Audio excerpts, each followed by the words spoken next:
On third reading and final passage, Assembly Committee substitute for Assembly Bill 4769, sponsored by Assemblypersons Danielson, Majority Leader Greenwald, and Assemblypersons Jasey, McKeon, Park, and Shapiro.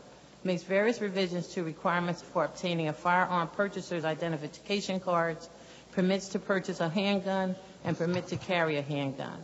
Codifies sensitive places in which firearms and destructive devices are prohibited. Assemblyman Danielson. Thank you, Speaker. As many of you know, I am a gun owner, a gun collector, a hunter, an Army veteran, and a gun enthusiast. Guns have been a part of my life for my entire life. But I am also a son, a brother, a husband, and a father. And that is why this issue is so important that I felt the need to sponsor this legislation. The United States Supreme Court handed us the Bruen decision in June, which has set a test for public carry laws in the United States. Here we are nearly 5 months later about to pass one of the most important public safety measures in the state's recent history. A bill that strikes the important balance between respecting and protecting people's Second Amendment rights while also making sure we are doing it in the most responsible and the safest way possible. As I've said many times, this bill is about public safety more than it is about guns. Through this process, we have spoken to numerous law enforcement organizations, the PBA, the State Troopers Fraternal Association, and the Chiefs of Police Association, among others. We have sought to help them protect themselves and others. We have made dozens of amendments to make this legislation better for both law enforcement and the public. These amendments have resulted in a majority of the statewide law enforcement organizations agreeing that this bill strikes the right balance and offering their support. Thank you to my friends in blue for helping us make New Jersey a safer place. To my colleagues on the other side of the aisle, our vigorous discussions lent to an additional amendments to address points raised during the hearings and committees. I have taken those comments and questions seriously, and I have given them much deliberation. And as with law enforcement, I have made many changes to this bill as a result of those conversations. However, I understand, as with most major pieces of legislation, there are always going to be remaining concerns. Will holstering a weapon cause a public chaos? That defies logic. It defies logic to think that someone discreetly holstering a weapon at the trunk of their car will cause public alarm. But someone catching a glimpse of a holstered weapon in public will not. It just defies logic and notions of common sense. That holstering your weapon is somehow creating a scenario that legal gun carriers will be guilty of brandishing a weapon is laughable.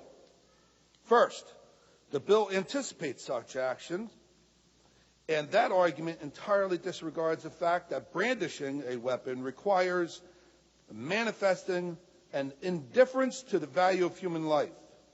No responsible gun owner would holster a weapon in such a manner. It's been said that this bill is unconstitutional. And why are we doing it if New York's similar law has already been subject to an injunction? Because of Bruen, more New Jerseyans will die as a result of gun violence. The question before us now is how many will die? We cannot wait until after the loss of lives to take action to protect residents of New Jersey. As a legislator, I cannot stand for that.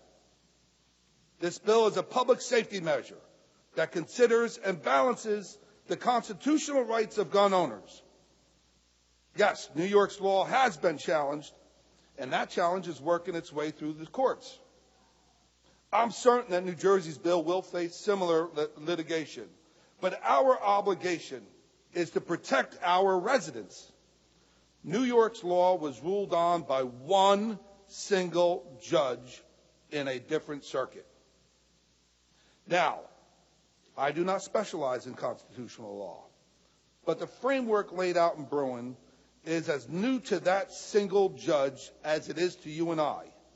No one can clearly say how the judges in the Third Circuit will interpret the Bruen as applied to this law. And it would be premature for anyone to say that they could with any degree of certainty. It's all speculation at this point.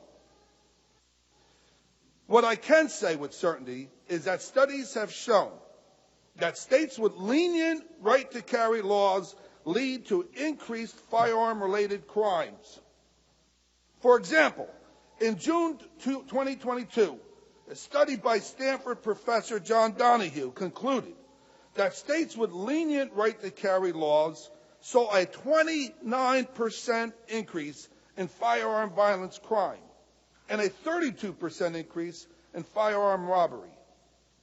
In contrary to the assertions of many, including those on the other side of the aisle, that study has also found that guns are rarely used in self-defense. But when they are, they're likely to cause harm to innocent bystanders. In fact, Donahue concluded that, quote, any such deterrent benefits are substantially offset by the crime-enhancing impacts of increased gun carrying. Other studies from institutions such as Boston University, Duke, and others have reached similar conclusions.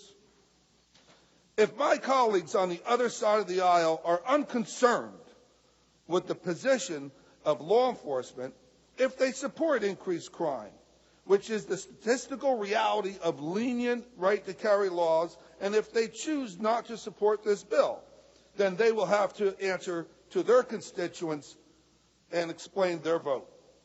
I will be voting for public safety.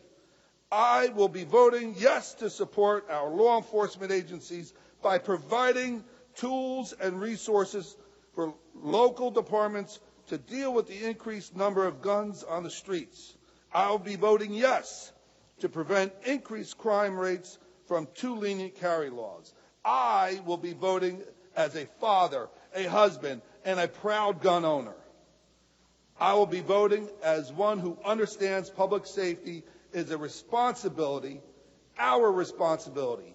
I will urge all of my colleagues in this House to support this bill for those same reasons. Speaker, I move the bill. Thank you, Assemblyman. Assemblyman Wirths. Thank you, Mr. Speaker. I ask my friends on the other side of the aisle to hold their jeers and cheers on my retirement announcement after I get my few words out.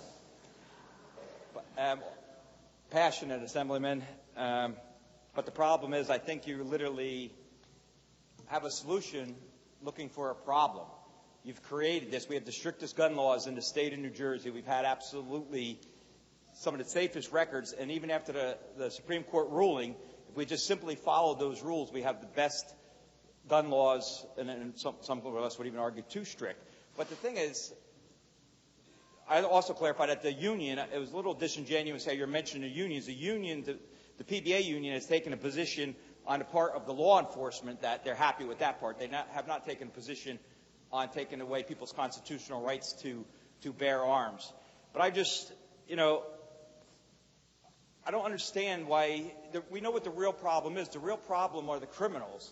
The real problem are the bad guys and bad gals with the guns. But no, we don't want to target them. We want to target the most law-abiding citizens who are well-trained, go through police background checks, and it's just, like I said, since the day one that I've been here, the real goal among many of you, quite frankly, is to take the guns away. You say pro-Second Amendment. You don't pass bills like this if you're pro-Second Amendment. This is really about a distrust or hatred towards firearms, and I think it will be overturned. We all put our hand on the Bible, and we swear they'll uphold the Constitution. I think people who vote for this bill today will not be upholding the Constitution. I think they'll be going against what your oath was when you were sworn in as an assembly person. And if we were really serious about crime, we would address the bad guys. I think you could probably get, Mr. Speaker, really bold move here, Speaker, we could probably get unanimous support if we made very tough penalties for anybody that uses a firearm in a crime. Hey, as far as I'm concerned, throw them in jail, lock up the key, or throw away the key, lock up the bad person. Kill somebody with a gun, give them the death penalty. I'm fine with that. Let's go after the people that are doing harm and danger and to our citizens. Now what you're going to do, Assemblyman, with all due respect, is the bad guys who all have the guns now are going to be assured when they carjack somebody, when they do a rape, when they do a home invasion. And, you know, the other day when this bill came up, and I don't stage this stuff, on NJ.com, these were just crimes the other day. Man found shot to death in bullet-ridden SUV, New Jersey. Cops identify man allegedly robbed pharmacy. 14-hour standoff. Detectives investigate armed invasion. Assemblyman, we know there's crime. We know there's crime. Okay, just on the bill, Mr. Speaker, that's just one article in Mercer County that happened the other night. Not staged, not cut and pasted. It's got to be naive to think that the people don't have a right to protect themselves and to go home. So, Assemblyman Danielson, you're the one who's going to have a tough time sleeping, I think, when innocent men and women and children in a home invasion or a rape or carjacking are killed and a firearm could have made a difference and saved their life. That's the people who are going to have a difficult time sleeping. I would sleep very, very well. And for those of you who are going to go off and you're going to canvass in New Hampshire and Iowa for Governor Murphy, they all carry. You go to Texas for the baseball games, they all carry. You go to Disneyland, they all carry. You go to Philadelphia to watch a game, they all carry. Do you all avoid those states? How about New Hampshire? How about Vermont? How about Maine? Maine's one of the safest states in the nation. You know what's required in Maine, New Hampshire, Vermont, and many other states? Just to be a law-abiding citizen. Anyone in this room, I hope we're all law-abiding citizens, can go to those states and carry a firearm today without any permit. Do you feel frightened? Do you feel threatened when you're walking through the paths in Vermont and New Hampshire? I don't think so. I think if you look yourself in the mirror and say, am I scared to go to those states? I think the answer would be no. Otherwise, you're really homebodies and you stay right here, which is good. I guess stay in New Jersey and spend all your money. But, folks, this is going to do nothing but make the law-abiding citizens less safe. And it's going to embolden the criminals to know that when they kick in your front door or they carjack you at a Wawa when you're putting air in your tires, that the law-abiding citizen, if they have a gun, and it'll be in a lockbox and they'll never get at it. So now when they steal your car, they're going to steal your gun. So this is a terrible bill. And I urge you to vote no, and let's go after the real criminals and the real bad guys with the guns and not try to make more criminals. The last 5 years, we've done everything possible to get more people, or you guys did, out of jail and not to have long criminal records. And here you're going to take the most law-abiding citizens and try to turn them into criminals and put their health and safety and that of their family at risk. So I urge you to vote no, and thank you, Mr. Speaker. Thank you, Senator. Senator Scharfenberger. Yes, thank you, Mr. Speaker. On the bill? On the bill. This bill and the other related gun bills are an unnecessary attack on the rights of law-abiding citizens. Nothing contained therein will do anything to address the real problem of gun violence, which is simply put, illegal guns in the hands of criminals. This has been confirmed by my colleague on the other side of the aisle. New Jersey already has the most strict, oppressive gun laws in the nation. Creating more will only add insult to injury to the millions of law-abiding citizens who either own firearms or intend on purchasing them in the future. They already have to deal with a labyrinth of regulations. Piling more on top of them only hurts the honest New Jerseyans. Most importantly, they are a direct attack on our constitutionally guaranteed Second Amendment rights. With close to 28,000 gun laws already on the books across the country, we should be concentrating on the root causes and prevention of violent attacks, that is, punishing criminals who use illegal firearms, addressing mental health issues, securing schools and other vulnerable targets, and aggressively following up on known threats. The biggest threat to our safety here in New Jersey is bail reform and releasing dangerous criminals, not the lack of yet another gun law targeting law-abiding citizens. We gain nothing by punishing these law-abiding legal gun owners. These bills are clearly going to be challenged, will be found unconstitutional, and will cost the taxpayers untold dollars in the process.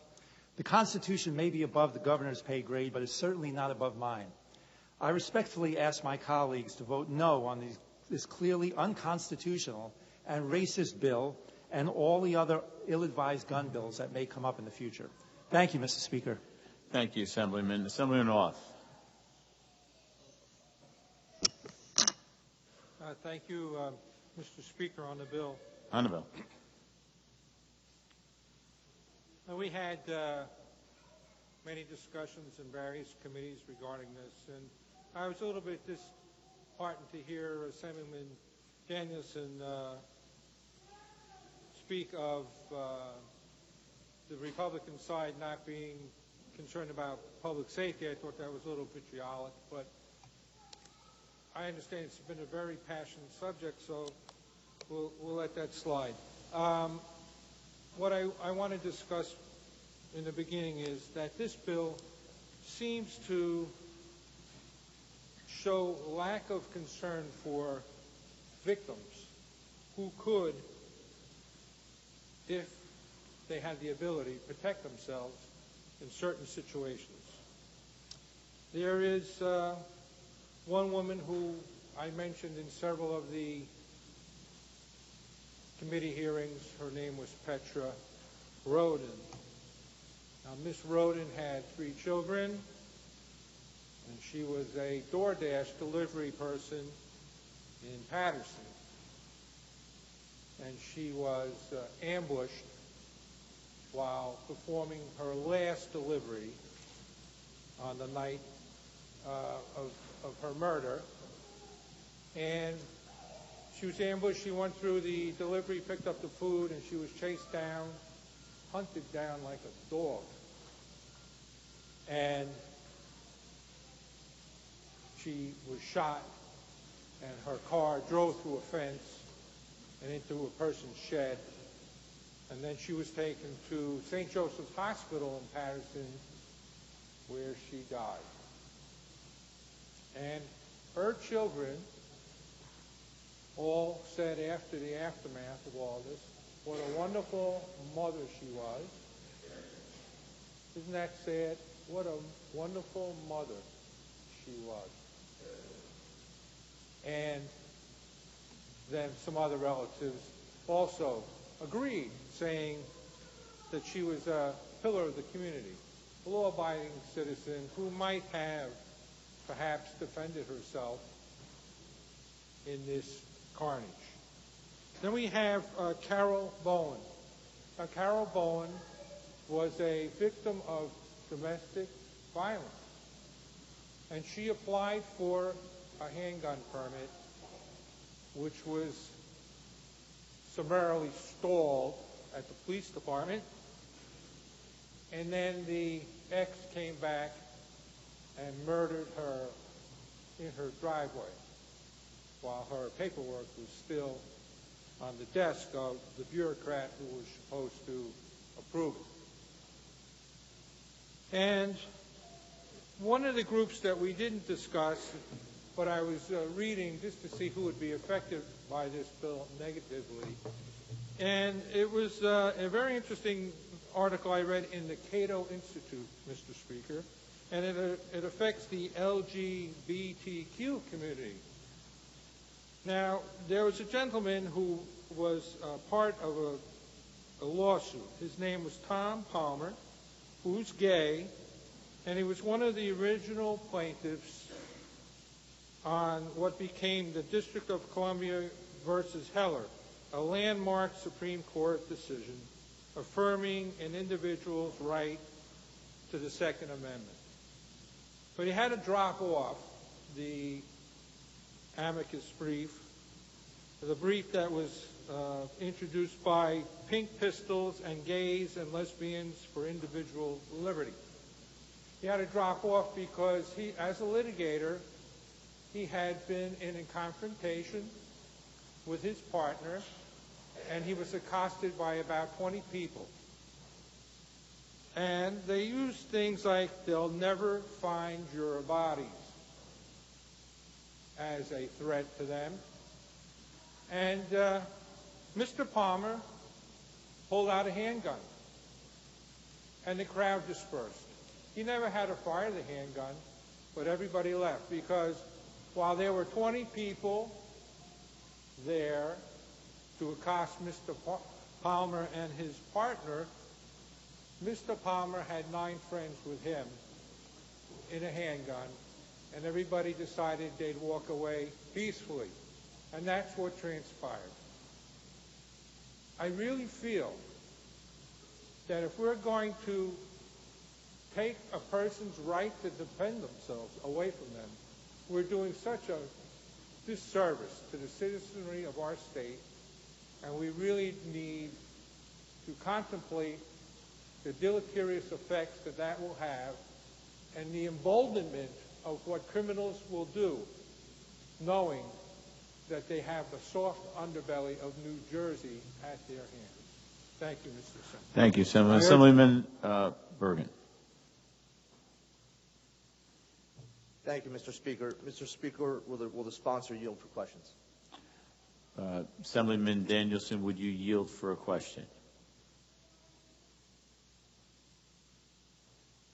Is this working? Yes. I'm sorry, can you repeat that? My hearing is a little... Assemblyman Bergen asked if you would yield for a question. Conditionally, yeah, sure. Okay. Go ahead. Okay. Thank you, Mr. Speaker. On the bill, though. All right. Oh, they're awesome. I'm certain of it. Yeah, they're awesome. Assemblyman Danielson, through the Speaker, of course. Prior to this piece of Excuse me, Speaker, having trouble hearing. Can you speak louder, please? Would you mind speaking up? Yeah. Yes. Okay. Assemblyman Danielson, can you hear me Just now? get closer to the microphone. Sir, he's being ridiculous now. Come on. Assemblyman, can you hear? Can you hear the Assemblyman? It'd be easier if he just got close to the microphone like I'm doing. Okay. Well, okay. Come on, guys. Let's go. Assemblyman, if you could raise your voice a little bit, perhaps bring your microphone. Assemblyman Danielson, see if you could tune in a little tighter. Thank you, Mr. Speaker. I'll do my best. Okay. Assemblyman Danielson. No yelling. No, I'm trying. No. That was good.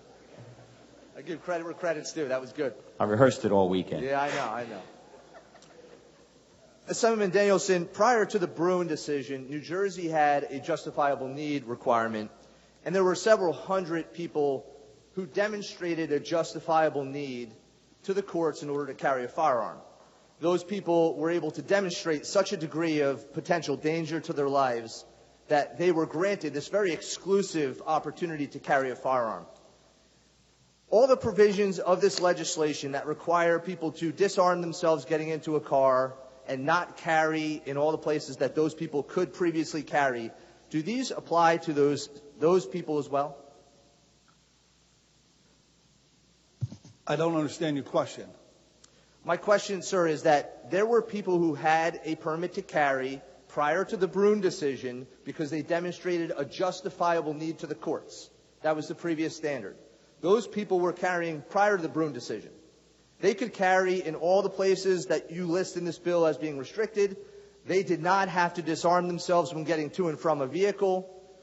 Does your bill allow those people who demonstrated such a justifiable need to carry a weapon to protect their personal safety from the standards set forth in this bill, or are they required also to disarm themselves in their vehicle and not carry their weapon in all the places listed in this bill? This bill prohibits the carrying a concealed loaded weapon into government buildings for the purpose of administration, police departments, buildings of courthouses, buildings that conduct judicial or court administrative proceedings, correctional institutions, juvenile justice facilities, and jails. It prevents someone from carrying a loaded firearm into a halfway house, into a polling place, a location where the First Amendment is publicly being exercised and gathering if a permit is required. This bill prevents someone from legally carrying a loaded firearm into a school, a college, a university, a school bus, a child care facility, a daycare center, a nursery school, a preschool, a zoo or summer camp, the gun-free zone of a park, beach, or playground, a youth sports event, a library museum, a shelter for the homeless, for runaway youths. He's answering your question. Children, child care center, a center for the victims of domestic violence, a community residence for persons with developmental disabilities, head injuries, or terminal illness, a cannabis dispensary or a consumption area, an entertainment facility, a theater, a stadium, a museum, an arena, all casinos, an energy plant or an operation as such, airports and public transportation hubs, healthcare facilities, all different types that are regulated by the Department of Human Services. 100 feet from a motion picture or television scene, private property, a place which is prohibited by federal or state agency. That if this becomes law to everybody it applies to. Sir. Well, that was very thorough. I appreciate the response. And thank you for recognizing, thank you, Mr. Bergen, for not only voting yes for this bill, but you are a contributing author of this bill. I'll bring to your attention. Thank you for authoring. He's going to be a wise ass.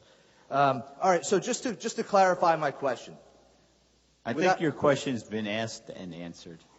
No, I just it was. It was, Assemblyman. All right, I have more. You asked if those people were clubbed. The Assemblyman went through the list of people and said it applies to them. Right, okay. All right, thank you. I'll move on to my next one. Assemblyman Danielson, in the state of New Jersey, there are 9.2 million people. 78.4% of them are adults, which is 7.2 million adults in the state of New Jersey. 46% of those people live in non-owner occupied housing, meaning a place of which they do not own the property.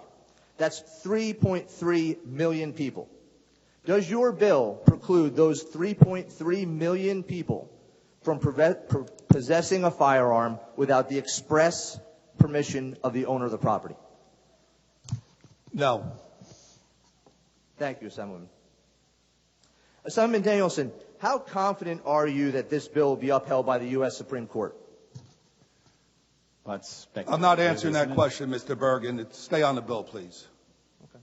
It's a speculative question about something that is not contained in the bill. There's nothing in the bill that talks about whether this will pass constitutional muster according to... I'm not objecting. Well, yeah, that was a question you asked. No, that's all right. I'll move on to the next one. Mr. Speaker, through you, to the Assemblyman. Assemblyman, did you read the court's decision for Bruen in its entirety? Me reading the court's decision is not part of this bill. Please stay on the bill, Mr. Bergen. Okay. I'll just read a brief section that relates to the next couple of questions, if I may, Mr. Speaker. Okay, but this isn't a cross-examination. You want to ask questions about... Well, it is if you say, that's a predicate question for asking somebody the follow-up question about whether they've read the bill, whether read the court decision or not. The court decision... So whether can I ask he's you read questions it or not? What are we doing here? Can I ask questions about the bill? Yeah, this is about the bill. And not about... Okay. So the bill is in response to the Bruen decision. I just asked if he read it. If he doesn't want to answer, I'd move on. Okay. All right. But there's some important stuff that happened in the Bruen decision that relate to the bill. So I just want to recap one particular part. In the Bruen decision, it said, quote, "In keeping with Heller, we hold that when the Second Amendment's plain text covers an individual's conduct, the Constitution presumptively protects that conduct. To justify its regulation, of which you're trying to do, the government may not simply posit that the regulation promotes an important interest. Rather, the government must demonstrate that the regulation is consistent with this nation's historical tradition of firearms regulation." You must demonstrate that this bill is consistent with this nation's historical tradition of firearm regulation. To keep in line with the Bruen decision and to ensure that this will pass constitutional muster, I have a few questions. When our founders wrote the Constitution, did they limit the Second Amendment for town squares or taverns? If you want to answer the question. What section of the bill is that, Mr. Bergen? We need to stay on the bill. It's the constitutional part you left out. Stay on the bill. They also had public parks and beaches back in those days. Did they limit those areas? We are limiting the bill to gun-free zones only. Read the bill. Okay.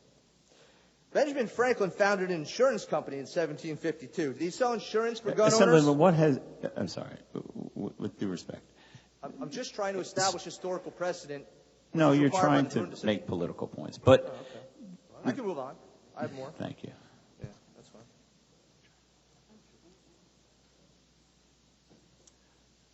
Assemblyman Benson. Or, I'm sorry, Danielson. Sorry, Benson. I love you. Assemblyman Danielson. In writing this bill, were there any historical precedent that you found that helped you to make this bill to be in compliance with the Bruen decision. Anything. Forget my questions. They're great questions, but can you name historical preference for anything listed in this entire bill, please? Mr. Bergen, while authoring this bill and doing extensive research, I collaborated with many organizations, including members of your caucus, the NRA, the Second Amendment Society, the Attorney General's office, and uncountable number of attorneys. I feel very confident that this bill is navigating within the boundaries of constitutional guidelines and decisions. I am 100,000% confident this bill is constitutionally defendable. Thank you very much. Through you, Mr. Speaker, I have a section for this question, so you probably like that. I also want to just thank you for helping me write this, Mr. Bergen. God, he's such an asshole. Assemblyman Danielson, in Section 7A, after I pointed out what we'll call... What section? What section? Section 7, subparagraph A. Hold on, let me go there. Hold on there. Hold on. It's a pretty simple question if you just want me to get to it. Oh, well, he doesn't know that. Unless you gave him the questions first, how would he know whether it's simple or hard? He doesn't even know the bill. You're trying to make them hard, Assemblyman.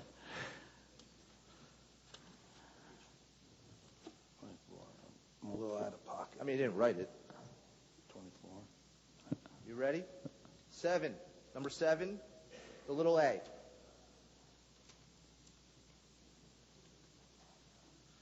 I could give you the language. It's going to be so simple if you just let me ask the question. If you need more time. But thank you. I appreciate your generosity. You're welcome. Bergen. In response to some questions I had for your committee, we'll call it the dog poop questions, you amended the bill, and the bill now says that, quote, brief incidental entry onto a property shall be deemed a de minimis infraction within the compilation of the law. Yeah, that's your amendment. Yeah, I know. But I got a question. Thank you for helping me author this bill. So, sir, would that's you... yours.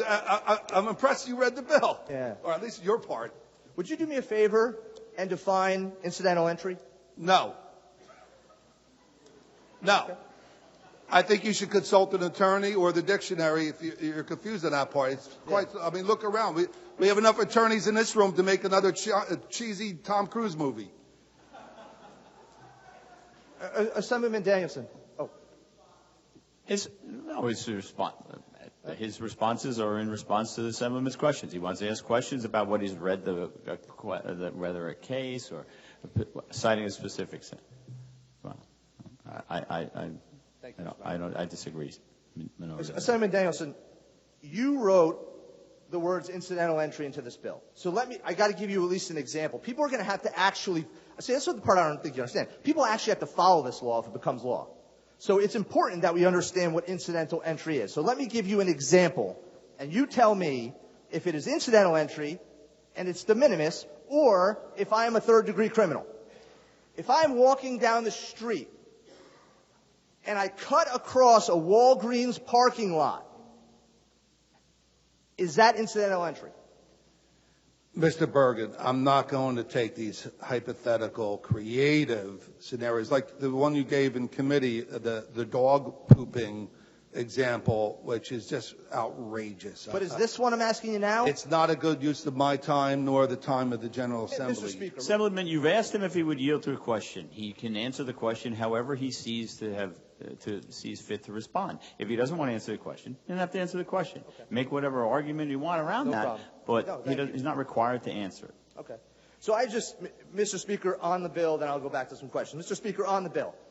On the bill. How is a person, so this is the lunacy, the stupidity, quite frankly, of the approach that you guys take. How can you write a bill that says something like this and refuse to tell people how not to follow the law? So you're refusing to, Mr. Speaker, you guys push this bill through and are refusing to tell people how to follow the law. I asked the sponsor, the guy who allegedly wrote the bill, the guy who didn't know what a third-degree crime was when he brought it to committee, the guy who doesn't know what the rest of the bill says, what incidental entry means, he won't even answer it. How is a person supposed to carry their weapon in public and understand what they can and can't do? That's the fundamental problem with this, and it just bothers me. Mr. Speaker, if the sponsor will yield for questions. Will the sponsor yield for more questions? That's what I'm Is asking. that what you asked? Okay. I'm done with my tirade, so. No, you have 3 minutes left. He's taking up a lot of the time. We don't count that. Yeah. We pause the debate clock. All right. If you're going to do that, that's fine. You have any questions? Would you yield for another question? I'll yield. Okay. Conditional. In Section 4, you require the concealed carry weapon holder to carry insurance. But Executive Order number 83 advises the DOBI not to improve insurance because, quote, in their guidance, these policies may encourage reckless use of firearms by members of the public. Have you rectified that with the governor, or will this law, once created law, be impossible to follow? I wrote this bill. We're voting on this bill. If you want to do some sort of reconciliation with the governor, feel free to call him. But this bill, this law, trumps everything else. That's all I have for now, Mr. Speaker. Thank you. Thank you. Assemblyman Barranco, I'm sorry. I apologize. Thank you, Mr. Speaker. I'll be very brief. So as the new guy in the chamber, I feel compelled to just share a couple of observations. So we all know that this bill is going to deny minorities and women the right to defend themselves from criminals who single them out. Upon further reading, I realized that this bill expands on the weaponization of the bureaucracy. It expands the list of bureaucrats that can carry a weapon. I think the people are fed up with that. Holstered weapons, by the way, are around us everywhere. The gentleman in the back, the police have holstered weapons on them every day of their lives. Every day that I see them, there's no cause for alarm. We all know that this is a bad bill. And we all know that the judiciary is going to support that fact very soon. So that's all I'm going to say. Thank you, Assemblyman. Assemblywoman Sawyer. Thank you, Mr. Speaker. The last time I was here in session, we voted on keeping uniformed officers out of polling stations, which included synagogues. We weren't even out of session for a couple of days, and there was an imminent threat against synagogues across the state. You want to talk about public safety? You are going to disarm an entire community as they walk to their synagogue, to worship on Saturdays or any event. There's a rise in anti-Semitic attacks across this country, let alone across this state.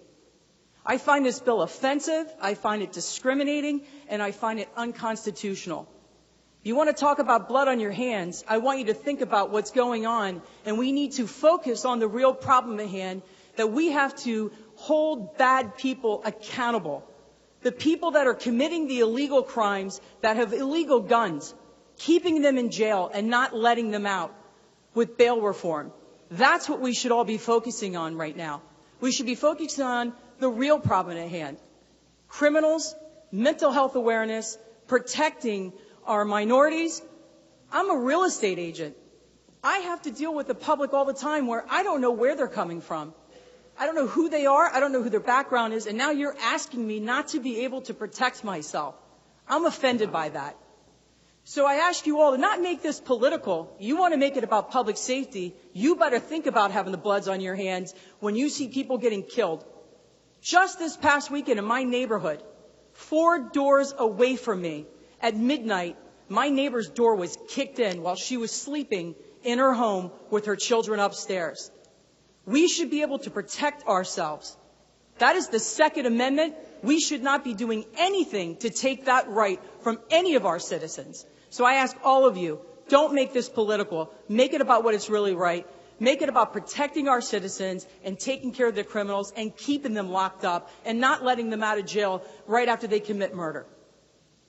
Thank you. Assemblywoman Flynn.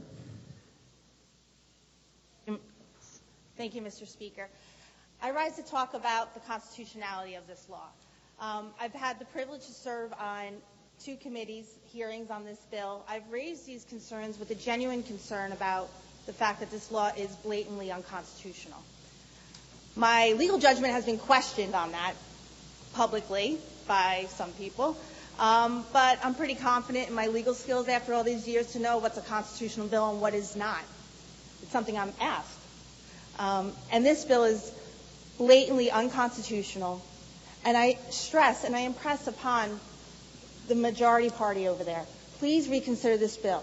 If you're generally concerned about public safety, like the concerns raised by Assemblywoman just recently, she's talking about something that's going on her street. That story I hear from so many constituents right now. That's the public safety issue that is marinating throughout our districts. People do not feel safe in their homes anymore. People do not feel safe in their communities anymore. It doesn't matter if it's a high crime community or not. We're all becoming high crime communities. And that's the type of bill that needs to be fast tracked. Not this. Not this of such significance. We're talking about the Second Amendment, and I've said it twice. I've said it in both of my committee meetings. I do not intend to carry a gun. I never intend to carry a gun. However, at my core, this bill violates the freedoms that we were all given by our founding fathers. The Second Amendment is one of the core. It's not the first. It's the second of many. And that's because it's so important for us to have that right to self-defense. And the fact that we're just ignoring it in this way, we're treating it with such short shrift. I'm amazed to be standing here to say that we're going to just push this through. I talk about in committee, Mr. Speaker, about the fact we do have the New York case law coming out. And it's telling you what we all would know. I did even make the comment, I'm assuming that this is going to be a question on a lot of law school exams. So for you law students out there, get ready. Because you could take this law violates so much about the Constitution. We talk about, my question was asked and never answered in a way that would pass constitutional muster. And that is, where can you conceal carry under this bill? The answer I get is, well, not under these listed areas that are sensitive places. The fact that the United States Supreme Court said that we could define sensitive places to restrict a Second Amendment right doesn't mean you have to render the entire state of New Jersey a gun-free zone. That's not what that meant. And they're going to tell you that. The courts are going to tell you that when they get that opportunity. Which brings me to my second point. We talk about affordability a lot around here. We're talking about spending a lot of money right now on this bill. They're going to challenge it. It's going to get challenged. We're going to end up paying probably attorney fees for someone. I mean, you're talking about we want to protect the residents, and we're thinking about the residents. You're not thinking about the residents if you're ready to spend all their money defending a bill that we all know is not constitutional. I've offered my services, again, always saying I'm probably still going to vote no, right, Assemblyman Danielson? I said I'll vote no, but I'm here to help. And no one has called me to help to try to make this law closer to pass constitutional muster. No one. So all I can do here is stand up and ask you again to reconsider, to think about the fact that we're going to render the entire state of New Jersey a place where you cannot exercise your Second Amendment right to protect yourself. I ask you to think about the obstacles, the cost associated with exercising your right under the Second Amendment in this state. We had at the last committee, Mr. Speaker, we had someone who spoke on behalf of a group that helps people with domestic violence, helping women who are dealing with the aftermath of that. He talked about doing a survey and asking those people what do they think about this? Do they want to exercise their right? Because they wanted to get a sense if they should start raising money for that purpose because of the training costs, because of the insurance costs, because of the permitting costs. And in this amendment that we talked about last judiciary raises those costs. We talked about those things. And he said over 60% of the people that they service do want to exercise their right. You know why? They want peace of mind in their homes. So we're talking about a whole group of people that we're not listening to. I've been accused of being tone deaf on this issue. So I've had my legal capacity questioned for rising up and talking in favor of the Second Amendment. I've also been talked about being tone deaf. Mr. Speaker, our inboxes are filled daily with emails from our constituents telling us to vote no on this bill. The citizens of this state are offended by this continuation of infringing upon our personal freedoms and our willingness to do so. Again, this is not a bill that has taken 6 months, a year, 2 years to go about and think about and consider and bring it. This is a bill that's been fast-tracked. Meanwhile, we have tons of bills on this side of the aisle around car thefts that can't get a day I'll say in court, a day in this House, Mr. Speaker. And that demonstrates to me and our constituents that we're being tone deaf to their concerns. This is not a bill that will pass constitutional muster. This is not a bill that's going to address public safety, and it's disingenuous for anyone on that side of the aisle to say so. I understand we're scared about guns. I get it. Again, I'm someone who says I am not going to carry a gun. I'm not going to allow a gun to be in my house, concealed carry. But that doesn't mean we just throw the Constitution out and we ignore it. So I ask again, Mr. Speaker, please table this bill, put it off to the side, shelf it. It's not a formal motion to table, Mr. Speaker. But let's shelve it. Let's do better. New Jerseyans deserve us to do better. And I'm here to help us do better on issues like this. Thank you, Mr. Speaker. Thank you. Minority Leader DiMaio. Thank you, Mr. Speaker.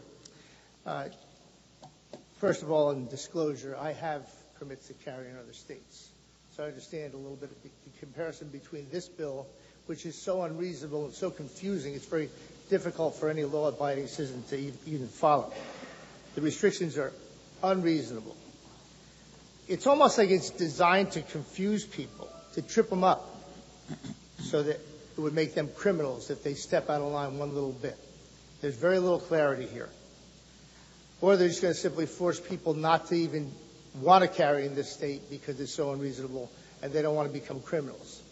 Criminals will not apply for a permit to carry because when you apply for a permit to carry, you get a full background check, fingerprints, FBI, and the local state police. So they would know if you're a criminal, but also the law-abiding citizen wants nothing to do with of a crime. They simply want to defend themselves. In other states, it's pretty clear where you can and cannot carry. There's signs on the courthouse and the municipal building and any place that you're limited from carrying that say, no firearms permitted. So if I were to walk up to a door, so I can't bring my gun in here, I'm going to go back and secure it in my vehicle. Not you have to have a sign where you can go, not to confuse people, but very clear law, very clear sign, don't bring it in here or you're going to get in trouble. And guess what? The law-abiding citizen will not bring that firearm into that building because we don't want to break the law. We simply want to defend ourselves should we be attacked. A year or two ago, I went online to try and buy insurance, carry insurance. I wanted to buy it to protect myself liability-wise, civilly, and also criminally if something was misinterpreted. I couldn't buy it. I could not buy it because our good governor made those carriers leave the state of New Jersey. I didn't need to be forced to buy it. I wanted to protect my interests. I wanted to protect anyone. But most of all, we just wanted to protect our lives.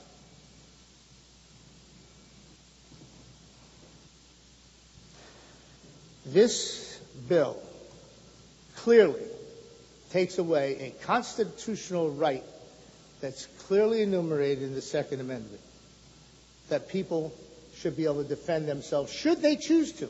Not everybody's going to run out and get a permit to carry, but some people may choose to. My case, at my age, when I get to Virginia, I get it out of the box, bring it up, load it, and keep it in the car, so if someone tries to attack us at a stoplight, we have a chance. I'm not looking. I don't go out to cap anyone or commit a crime to hurt anyone. We just simply want to protect our lives. Mr. Speaker, this bill goes far too far, and we'll find out when it hits the courts. Thank you, Mr. Speaker. Thank you, Minority Leader. Assemblyman Peterson. Mr. Speaker, on the bill. On the bill. I'm a husband. I'm a father. I'm a brother. I'm a son. And as a father and a husband, I chose to live in Hunterdon County. Hunterdon County has more guns per capita than anywhere else in this country. And we have no crime. We're the healthiest county because we have law-abiding citizens. It isn't the gun. It isn't the individual who follows the rules. It's those who don't. And all that this bill does is punish law-abiding citizens from exercising their constitutional rights. Quite honestly, this bill is nothing more than a legislative insurrection against our Constitution and the people of the United States, and as a threat to our democracy when we try to take away people's constitutional rights, their liberty. Take it away because we don't like that constitutional right. We're going to legislate it away. That's a threat to our democracy. This is nothing more than a legislative insurrection. But this party that opposes this bill has a history of taking away constitutional rights in a sense to protect us, right? To protect us. We're going to take away your rights to protect you. So they took away our right to go to church to protect us during COVID. They took our right away to run our businesses during COVID to protect us. They take away our rights. They want to take away our rights of free speech. They want to censor us to protect us. This bill is based on, I heard, to protect us. And all it is to take away constitutional rights. Take them away, take them away, take them away. That's what the majority party is about. Taking away your constitutional rights in the base of trying to claim that they're protecting us, instead of protecting us from those who don't follow the law. Those who don't follow the law. You punish law-abiding citizens, taking away their constitutional rights, and you're really not protecting anybody. It's a good, you get up there, you feel good about yourself. I'm protecting people by taking away law-abiding citizens' rights. And somehow that's protection. Protection is enforcement of the law. Protection is asking people to live to a higher standard. Protection is to say killing somebody is wrong no matter what. Period. Whether in the womb or out of the womb, killing somebody is wrong. On the bill, Assemblyman, on the bill. On this bill. I am on this bill. We're talking about protection. That was raised by the sponsor of the bill, and I'm just responding to what he said. I disagree. I think you're talking about an issue that's not included in this. I didn't say what he spoke on his bill. He talked about protecting people. I'm talking about protecting people too. So this assault on our Constitution, this assault on our democracy has to end. Ladies and gentlemen, a vote for this bill is a vote against democracy. Because what you're saying is the people can't handle their constitutional rights. We can't trust law-abiding people. We can't trust our neighbors. We need to legislate away all their rights to protect ourselves. And that's wrong. Because freedom matters. Freedom, liberty, brings prosperity. Protection by taking away liberty will take away prosperity. Freedom has consequences. But I'd rather live free. I'd rather live free than live under your protection. I'd rather live free. Choose where I want to live. Choose how I want to live. Choose freedom. Without freedom, none of us are safe. Without freedom, none of us are safe. A vote for this bill is a vote against freedom. Thank you. Thank you, Assemblyman. Assemblyman Bergen. Thank you, Mr. Speaker. Mr. Speaker, on the bill. On the bill. Mr. Speaker, Article 7 of the New Jersey Constitution, Section 1, reads, "Every state officer, before entering upon the duties of his office, shall take and subscribe an oath or affirmation to support the Constitution of this state and of the United States." Assemblyman, what has this got to do with the bill? tremendous amount, sir. I'm going to... Well, let's hear it. What's it got to do with this bill? If you would allow me a little No, bit of I want to hear what you opportunity want. You're supposed to speak on the bill. Now you're reading a different section. You're reading a section of the Constitution which may or may not relate to this bill. Let me hear it. Mr. What's Speaker, the basis for your position? Mr. Speaker, thank you. And I always indulge when you tell me I'm not on the bill. You have to at least give me the opportunity to speak. I might, right? if you explain to me how this is connected to the bill. And Mr. Speaker, I will, but it's not might. You need to. I'm an assemblyman, and I'm giving some You background. are, but You you're gave me 30 in this. seconds, We're debating Mr. a Speaker. bill, Assemblyman. Mr. Speaker, We're debating a far. bill, not the Seventh Amendment or Seventh Article of the Constitution. I will, and that was too far, and you know it. You didn't answer my question, I'm Assemblyman. getting. If you would give me a No, I minute need you get to it, answer please. my question first. Okay, so you want me to tell you how it's going to get to the bill? Yeah, how's this going to get to the bill? Because the bill that you're proposing is unconstitutional. All of you took an oath and are required in our state constitution to abide by an oath to support our constitution. So I'm telling you that. If you would give me Who's the opportunity. decided that this bill is unconstitutional? You? Yeah. Okay. Well, as my kids would have said back in the old days, you're not the boss of me. So you don't get to decide whether we think it's constitutional or not. So if you want to talk about the bill, talk about the bill. But don't talk about the seventh article of the Constitution. Mr. Speaker, in all fairness, okay, and I do have fun with you, and it is funny, okay? You got to at least give me a minute to deliver my points. And sometimes my points might lead with an example, just like you give the opportunity to all your assembly people who lead with all kinds of stuff. What you're doing right now is wrong. I don't You think damn well there's know. anyone in this chamber, Assemblyman, who would say that I don't allow a lot of room for people to make their arguments, do, to but set right up now their you're being questions, absurd. I don't think there's anyone who would say that I unfairly cut people off at the knees. All I'm simply saying to you is if you make some connection, I'll give you a little bit of room, but then I'm going to stop you. Okay. How's that? I would appreciate a little bit of room. Okay. All right? Real little. Thank you. So, Mr. Speaker, thank you. I just pointed out that we do have an obligation under our oath to support the U.S. Constitution. That's one thing I need to say. The U.S. Constitution, in turn, granted the Supreme Court ultimate jurisdiction over all of the laws of the nation. The Supreme Court has ruled on the right to carry concealed weapons. That's what brought us here today, Mr. Speaker. I believe that you know this bill is unconstitutional. I believe it is unconstitutional. And it's not an academic issue. It's the fact that the bill directly contradicts the Bruen decision, which you are required by your oath to follow.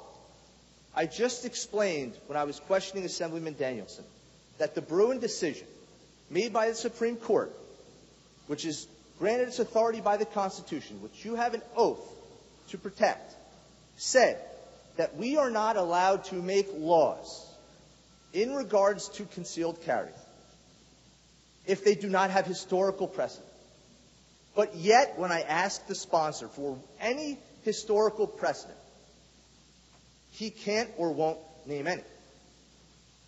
Thereby, it is directly in contradiction to the Bruen decision, which makes it directly in contradiction to the Constitution, of which all of you are duty-bound to uphold.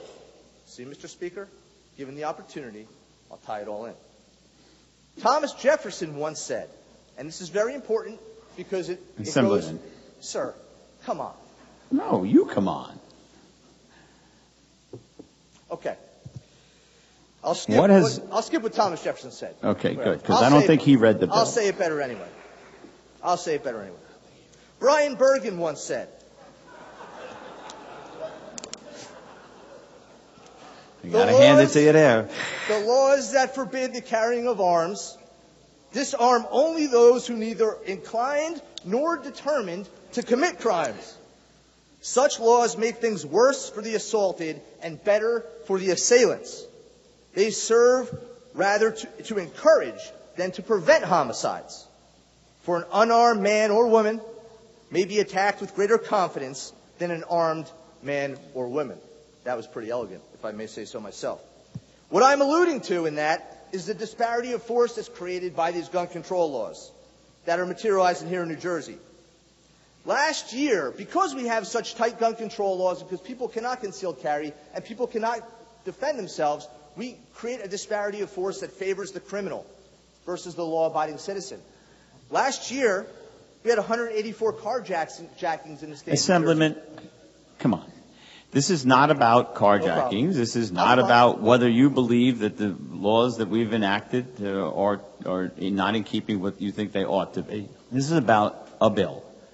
Plain and simple. No problem. You want to say this section or that section of the bill is not right? Sure. You can say that. You want to say I don't believe that this is constitutional? You can say that. Okay.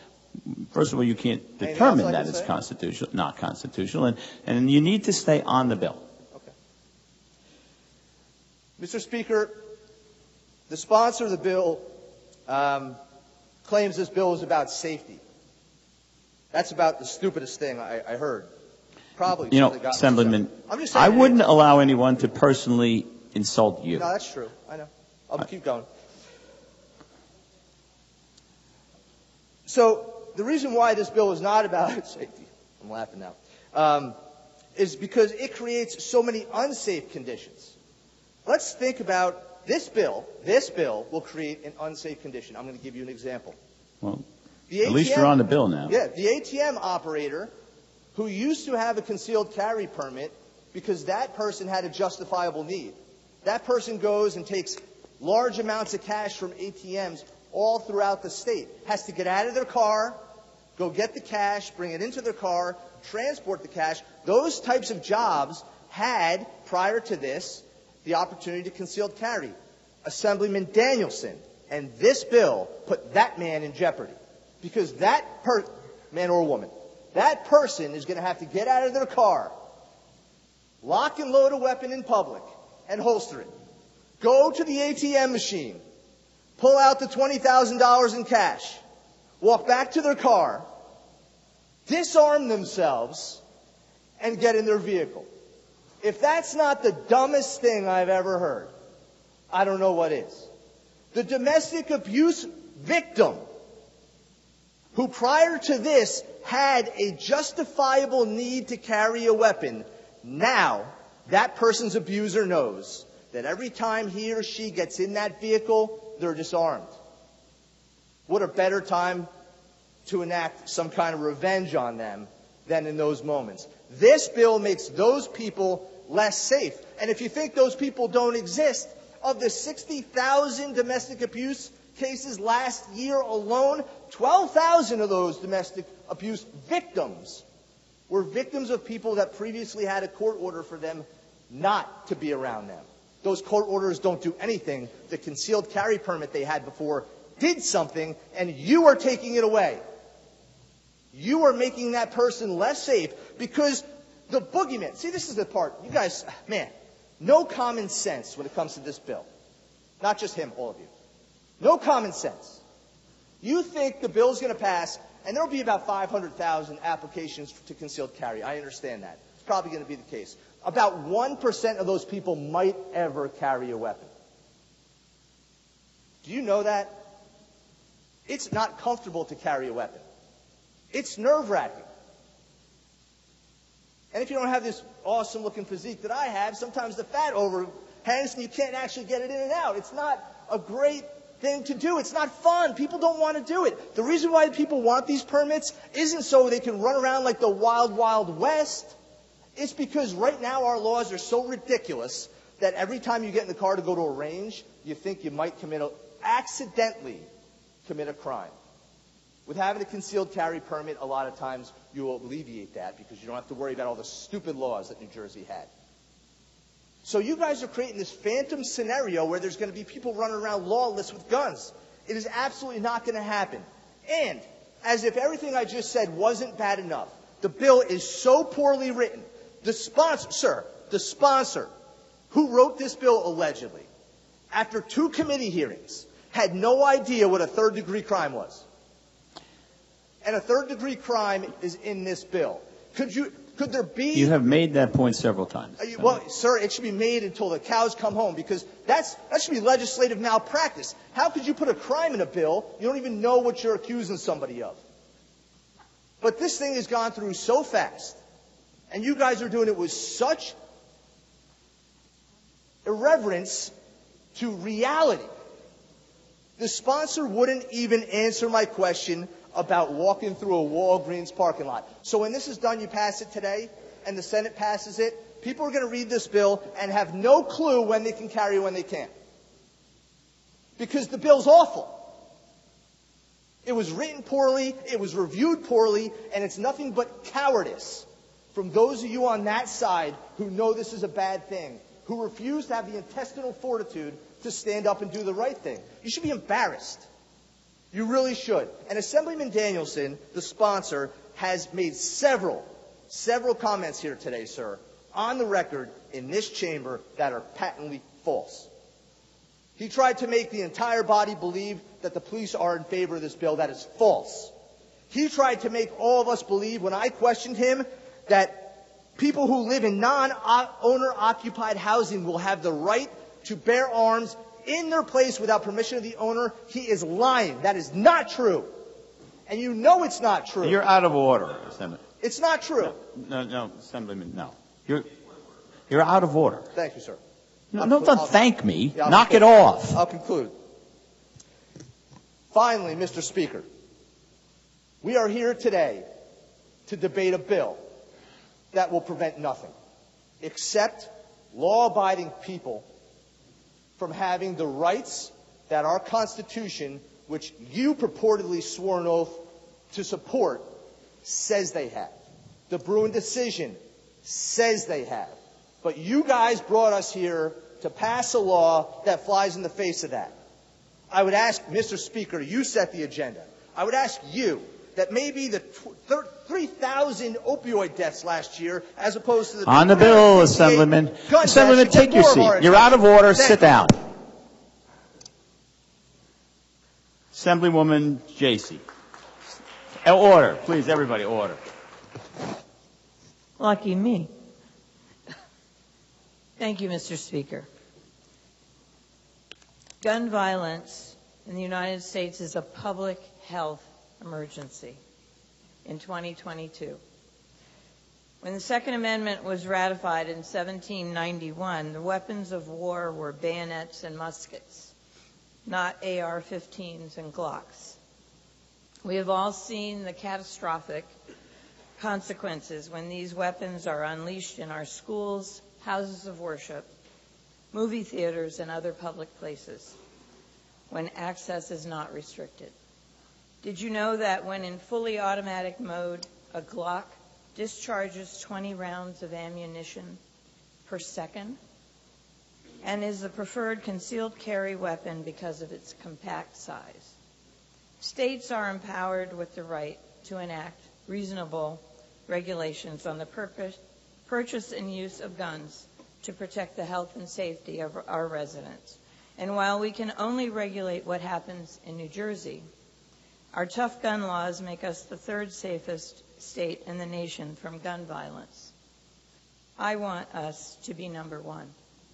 Restricting concealed carry of guns in sensitive places is essential to protecting our communities, and especially our children, from senseless death. Seldom a day passes that we do not see or hear news of a mass shooting somewhere in our country. On Saturday night, it was 5 dead and 25 wounded at an LGBTQ club in Colorado Springs. It occurs so frequently that we pause and are saddened, yet thankful it is not one of our own, until it is. Last night, I had dinner with my... She's on the bill. Last night, I had dinner with my nephew, Amir, who is a student at UVA, a sophomore. He was on campus when the shooting took place. He knew some of the students on that bus. The shooter remained at large for what seemed like endless hours while Amir sheltered in place with his roommates. And my brother and sister-in-law frantically awaited news of the shooter's apprehension. These young men, just embarking upon their adult lives, were shot, killed, and wounded with a handgun. So were the club patrons in Colorado. This measure is perhaps the most important bill I've ever been privileged to sponsor and vote upon. Ending the scourge of gun violence requires that we take every available step to be certain gun owners are properly trained, licensed, behaving lawfully and responsibly, and restricting places where they can carry concealed weapons. As a mother, daughter, sister, and grandmother, I want all children and young people to be safe from gun violence. As Amir's aunt, I will tell you it is a moral imperative. Mr. Speaker, I thank you and commend you for posting this very important bill. Thank you. Assemblyman Conaway. Thank you, Mr. Speaker. Just a couple of questions for the sponsor, if you'll yield. Assemblyman, will you yield to Assemblyman Conaway's questions?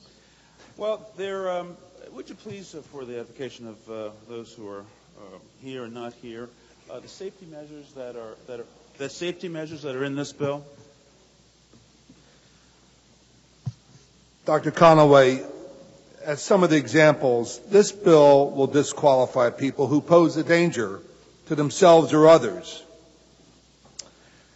This bill would disqualify persons that have a substance use disorder, a person who is convicted of a felony in this state, or disorderly persons of domestic violence in any state. This bill would disqualify someone who is presently confined for mental disorders or has been involuntarily committed. This would disqualify a person who is previously voluntarily admitted or involuntarily committed.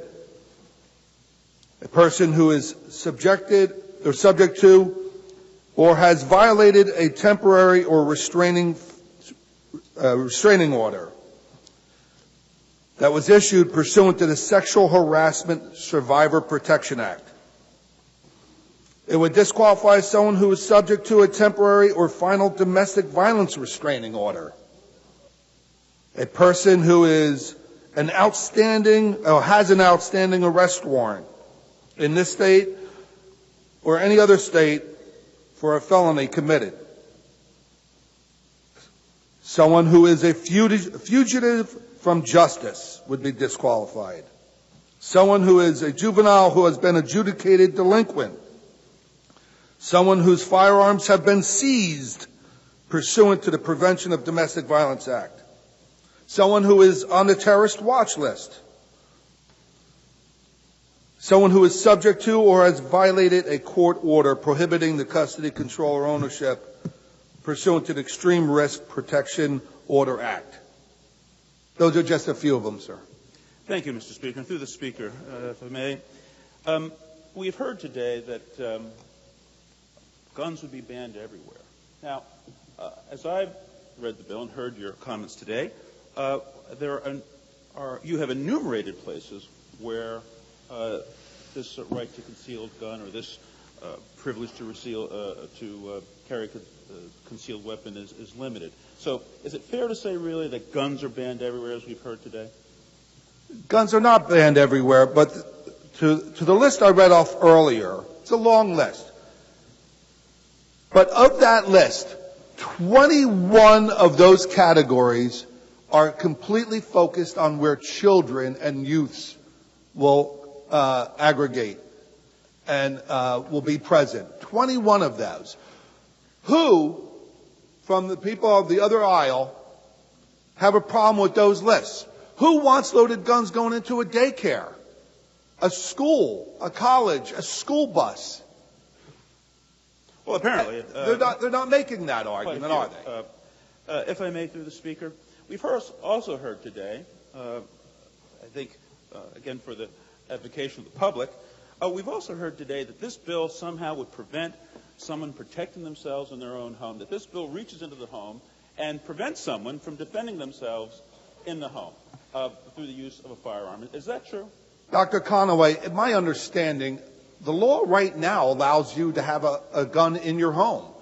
concealed or open carry, all types of guns. If you legally own a gun, Title IIc allows you to be in your home and your place of business or your residence now. So without name calling and very harsh words, it's crazy. Fresh air, actually. Well, Mr. Speaker, on the bill, and thank you for answering my questions and being so forthright with respect to them. What we know, I think there's an equity here that I would ask my colleagues in the public to recognize. The ready availability of guns must necessarily mean that guns will be used because they're available. If I'm upset, if I'm angry, if I have pique or whatever else that causes people to use guns in places violently, as we see repeatedly in this country, unlike any place else in the world, I might add, who's not in a war zone, will mean that more people are going to be injured and killed. That equity, that equation, I think is incontrovertible. Ready access to guns means more use of guns, means more people will be injured and or killed. And I do believe that this is a safety measure. I commend the gentleman for his efforts and the hard work that he's undertaken to incorporate the opinions and views of as broad a range of persons with different perspectives on this bill as he possibly could. Now, we've had to respond, as states do, to Supreme Court action. And many states, I think, are going to be doing this as well. And by the way, the Supreme Court, as important as it is challenged all the time, and often challenged by states, and certainly challenged by individuals. Their decisions are not sacrosanct, and we know they'll change their mind even after 50-some years of deciding the other way, and even longer than that in the case of race. So I commend you. I'm going to be supporting this bill. I do believe that this bill is a vote for this bill is a vote for public safety, whether you're in a synagogue or not, by the way, or a church, or any place else you choose to go. And so, again, I commend the Speaker and urge its passage and its support by members of this House. Thank you, Mr. Speaker. Assemblyman McKeon. Thank you, Mr. Speaker. And again, I compliment the Governor for taking swift action at the time of the Bruen decision in taking what was a law for 55 years in the state of New Jersey and declaring it unconstitutional. And you, Mr. Speaker, Assemblyman Danielson, and all the staff that's worked so hard to put together this piece of legislation in a way that will meet constitutional muster and meet its intended purposes. Because make no mistake about what's going to happen. Let's keep it real simple. Thousands of people in the country's most densely populated state walking around with concealed loaded weapons. What could go wrong? It's not a matter of if, it's a matter of when, and it's a matter if we can have in our wisdom the ability to craft legislation and regulation to minimize what will no doubt be carnage. I'm glad Dr. Conaway cleared up the fact that someone's talking about home invasions. This has nothing to do with the precedent set by the Heller decision and making any changes. I heard one of our colleagues talk about the fact that someone might want to walk to shul and go into shul with a weapon based upon those very, very real threats. Well, truth be told, in order to meet constitutional muster, as opposed to the Supreme Court who said houses of worship might be a place that would be deemed sensitive, we kept that out so as to leave that decision to the elders of that church, mosque, synagogue, shul, or whatever. We talked about historical precedent. I don't want to get too deep into it. I promise not to quote Thomas Jefferson. But I do know, back when the Second Amendment was made a part of the Bill of Rights, that the only people that had handguns were real rich people. And that home invasions were hardly even thought of back then. And lastly, as it relates to getting your musket ready, if you thought someone was at the front door, you better pick up a 2x4 and hit them, because that happens a lot quicker. The biggest volume of regulation looking for historic precedent during the time from the 1780s up until the Civil War related to gun regulation. You want to find it even more? Go to the 1960s when Governor Ronald Reagan signed what was one of the strictest conceal and carry laws in the nation, in the state of California. So there's plenty of precedent. The issue is that, and the politics changed in the last 15 years. Now, Assemblyman Danielson went through the facts as it relates to what we know. There's a reason, and by the way, I want to, all the constitutional scholars out there, the justices that have declared this unconstitutional, let me use the patron saint. Back in the Heller decision, Justice Scalia, Second Amendment rights, like all constitutional rights, are not without its limits. That's Justice Scalia. I'll tell you what Justice Thomas said as part of the Bruen decision. He said, disregard the benefits of gun safety regulations when it comes to considering the Second Amendment. Well, of course he did, because the empirical data in one study after the next in the last 5 years overwhelmingly tells us of the carnage to come. Joe, right? 29% increase in firearm violent crime, 32% increase in robberies involving firearms. Joe, you didn't mention this. 35% increase in theft of legal guns. That's what's going to happen. Look at Connecticut. Connecticut tightened up its laws, whereas Missouri made them less restrictive. 15% increase in violent crimes with weapons in Missouri, and just the opposite effect in Connecticut. This is what's going to happen, everybody, and it's up to us. Keeping the Second Amendment and respect for the law, even though I don't, and many of us don't agree with what the justices do, they're the justices and that's the law. And so working within that ambit is what this legislation is all about. We mentioned law enforcement. You know, I'm not going to get into why they're for this, why they're against it. I can tell you this. You put a police officer, all of their training, all of their experience, in a situation where they have to make a split-second decision to use lethal force, and we know, unwittingly, sometimes they could not get it right. Now take a citizen who maybe have some training and put them in that chaotic moment when they have to decide whether or not somebody had a perceived threat against them. They have to shoot accurately. Think about it. Think about that and what that's going to bring. I've heard a couple examples. I'll tell you of a 9-year-old young lady that was in her car with her 4 innocent family members, and when a victim of crime in Houston thought, hey, that's where the robber is, and started to shoot, she was killed. And of course, she was with a family that was totally innocent. That's what's going to happen to put what would be, just everyday disputes will turn into lethal confrontations. And that's why we have to do what we're doing here. The Rambo stuff makes me crazy. I can't believe you guys all buy into that myth. I guess that's because, who mentioned Tom Cruise before? They're not going to make a movie about Joe Danielson, who comes armed with statistics and works hard to make incremental change to make us more safe. Even Tom Cruise can't sell it, right? It's the Jason Bourne and Dirty Harry and Rambo. A good guy with a gun is going to defeat a bad guy with a gun. It's on the bill because here are the statistics. Here are the statistics from the FBI. When most every state in this country, even Texas, had very strict conceal and carry laws, from 1995 to 2005, the rate of individuals using a legal gun to thwart a criminal episode was less than 0.1%, 0.9.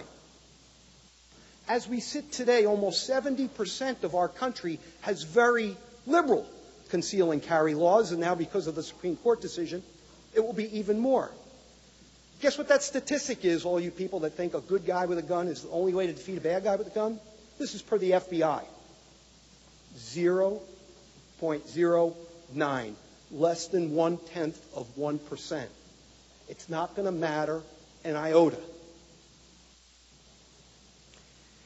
Again, back to the constitutional, let me just use the words of the justices who passed this decision. Justice Thomas, in the majority decision, said, this is not a regulatory straitjacket. Chief Justice Roberts, Justice Kavanaugh, Justice Alito said the Second Amendment allows a variety of gun regulations. All of what we're doing with background checks and training, even the $200, which is about 20% of what it's going to take to effectuate this law for real. We know in New York, recently a federal court said, or more than 10 years ago, a federal court said $340 was fine. That's 10 years ago. So, again, for all of the constitutional scholars out there, I don't know what's going to happen. If this gets back to the United States Supreme Court, we know the logic they're using is really, quite frankly, a means to get to the ends. And perhaps you're right. But statistically, make no mistake about it, that this change in the law by the U.S. Supreme Court is going to lead to deaths. And it's up to us to do the best we can to keep that from occurring. 16,300 homicides, 19,000 plus suicides, 36 school shootings, and it's not yet Thanksgiving. Again, the U.S. Supreme Court, in their wisdom, has struck down our 55-year-old law here in New Jersey. So please, everyone, join us. In our collective wisdom, let's follow the New Jersey tradition of reasonable gun regulation that respects the Second Amendment and vote to support this bill. Assemblywoman Dunn. Speaker, so much has been said today. I mean, I even heard the name Rambo, Tom Cruise. Not even sure where we're going with all that. But I can tell you that there's a voice that has not been heard. And that's the voice of a mother who was a victim of domestic violence. She sent a letter to me, and here's what it said. This bill automatically turns domestic violence victims, who more often than not are women, into criminals. Victims of domestic violence often end up with shared parental visits, arrangements with their exes, despite these heightened possibilities of danger to themselves and their kids. If they as much step foot on the property of their ex to drop off their kids, a woman can be and will be charged with third-degree offense and possibly lose custody of those kids. This makes it less safe for these vulnerable women and much easier for this abuse of the ex to abuse the legal system that strips them of their self-preserving options. So I ask my colleagues today to really consider the barriers that this bill creates for the victims of domestic violence, these women, their children, their ability to break the cycle of violence, to move on with their lives, recover from that trauma, and ultimately save lives. Thank you. Thank you. Majority Leader Greenwald. First, I want to acknowledge one of the best groups that I've worked with in my 27 years of serving in the legislature, Moms Demand Action, who I think is one of the finest grassroots organization that I've ever worked with, and a lot of work that they did on this bill. So thank you very much. I also want to compliment the sponsor of the bill. You may not like his style, you may not agree with him, you may have your own personal opinions, but I believe he approached this legislation in a way that we should all approach legislation. He was open to compromise, he met with law enforcement, he met with members of your aisle, he made amendments in an attempt to try to find compromise. Doesn't mean you're going to agree, but to suggest that he did anything less than that is inappropriate. No one has suggested that every citizen that is a member of every union supports this legislation. However, the state PBA, the State Troopers Fraternal Association, the Former Troopers Association, and Non-Commissioned Officers Association all testified in favor of the bill because of the changes that were made. Constitutionally, every one of us as citizens have rights under the Constitution, but every one of those rights are limited. They are limited by definition. Assemblyman McKeon, my friend John, pointed out very clearly that the justices that supported this decision outlined that regulations would be appropriate. This bill creates regulations. So my friends on the other side of the aisle suggested that we're being disingenuous. I apologize, we are not. Please don't think that. And I would ask you to reconsider your thoughts after we speak, and I'd be happy to talk to you privately. It is not disingenuous to look at other states that have had more liberal concealed carry and to look at evidence, facts, and stats. State-issued concealed carry state languages that are more liberal saw assaults and firearm increased by 9.5%, and homicides with firearms increased by 8.8%. Lax concealed carry laws have resulted in increased shootings by law enforcement, and data has conclusively proven time and time again that states with strong common sense gun laws have the lowest incidence on gun crime, that even some of your members acknowledge because of New Jersey's strict laws, we have less crime. The Supreme Court decision has made us change that. This legislation is being discussed today because of the United States Supreme Court decision. No other way about it. We are looking at those facts and data, and the CDC has indicated that the states with the lowest death rates due to guns are in this order: Hawaii, Massachusetts, New Jersey, Rhode Island, and New York. It also has said that according to the Violence Policy Center, New Jersey had the lowest suicide rate in the year 2020, thanks in large part to tough gun and violence prevention laws. The 5 states with the highest incidence of road rage were right-to-carry states. New Jersey has among the lowest rates of armed road rage due to strict carry laws. So the regulations that are being put into place are done so to protect that Second Amendment in an honest effort. There is no stronger advocate for the Second Amendment that I have met, including many members of your caucus, than Joe Danielson. I have had many vigorous debates with Joe. Great conversations, some over lunch, some in this building. Joe is a staunch Second Amendment advocate. I am a believer in the Second Amendment. My family is gun owners. But I believe that with certain restrictions, we are not infringing on that right. Mr. Barranco, I appreciate your comments. And you pointed to our brave men and women in uniform that carry weapons. The reason why I say this is not disingenuous is because this legislation has a common sense approach to require training, because their training is second to none. We know people that buy pets, dogs. They don't train their dog.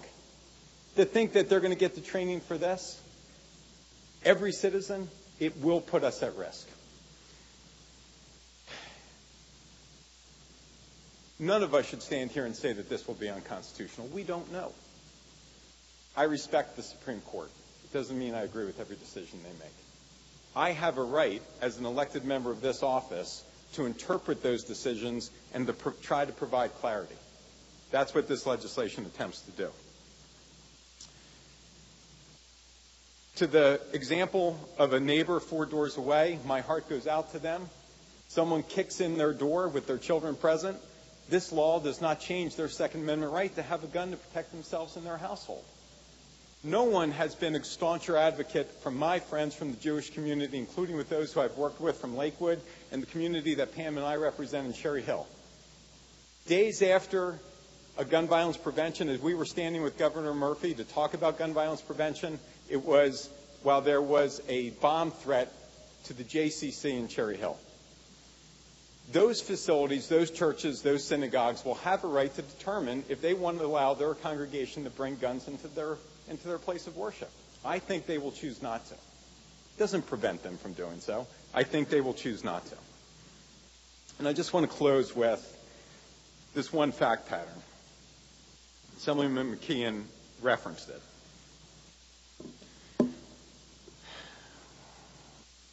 Attorneys for a man accused of shooting a 9-year-old girl when he was robbed at an ATM in Houston said Thursday that he was only trying to defend himself when he fired at a man who had held him and his wife at gunpoint. The fact pattern went like this. Husband and wife go to take money out of an ATM. They went back to their car. A man robbed them of the money that they just removed from the ATM. The gentleman in Houston, in a right-to-carry state, had his gun with him.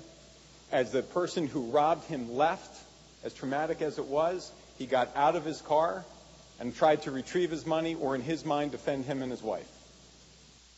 With his best effort, and whatever training he may have had, not theirs, he fired 4 shots. Never hit the robber. Thought mistakenly that he got into a truck that was just a driver-by into the parking lot and shot a 9-year-old girl. She died. The fact pattern that you're talking about protecting is that ATM person, any one of us. And I agree with, I think it was Brian who said, most people are not going to choose to do this, because I will tell you, that person, that individual, he will have a hard time sleeping, because it was not his intention when he tried to defend him and his wife to just randomly fire and ultimately kill a 9-year-old girl. Those are facts. It is data. It is not disingenuous. It is not unconstitutional to try to figure out what the ramifications of this should be and what the regulations should be. We have a right to try to protect the public safety and at the same time walk the line to protect the Second Amendment. I applaud everybody whose efforts on both sides of the aisle tried to make this better.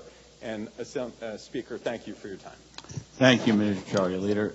So, Assemblyman Danielson has moved the bill. Madam Clerk, please open the machine for a vote.